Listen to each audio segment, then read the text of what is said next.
Έλα, τώρα παίρνει. Λοιπόν, έλα εδώ. Πώς σε λένε εδώ?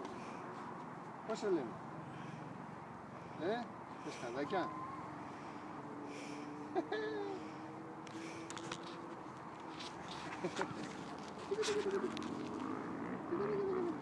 Σαν σπιτικιά είναι.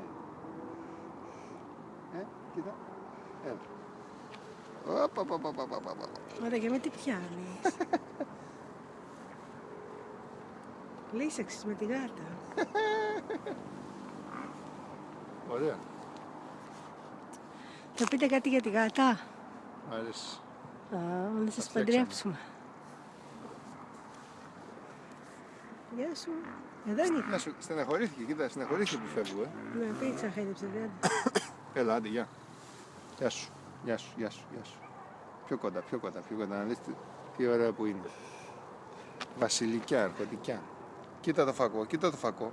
Κοίτα το φακό, θα σε βάλουμε πρωταγωνίστρια. Κοίτα τι είναι, σαν πλημμένη φαίνεται. Λένε με το βασάλιο της. Γεια σας. Αύριο πάλι στο επόμενο ρεπορτάζ η μαύρη γάτα βρίσκεται εκεί. Η μαύρη δεν είναι η όμορφη. οποία, άμα είδατε μαύρη γάτα, τη βάψατε τώρα. Νιάου νιάου. Έλα εδώ. Δεν είναι αυτή σαν την άλλη. Αυτή, κουκλίτσα μου. Πού πάει τώρα αυτή? Τι πας μαζί με την άλλη τη βρωμιάρα. Πού πας μωρέ εκεί μέσα? Μην πας να ζευγαρώσουμε αυτή, παιδάκι μου. Αυτή είναι βρωμιάρα. Εσύ είσαι όμορφη. Θα έχουμε άγριο καυγά τώρα, θα έχουμε ειδήλιο, τι θα έχουμε? Μπα, πήγε μέσα στο. Μπα, σκαφανιστήκανε.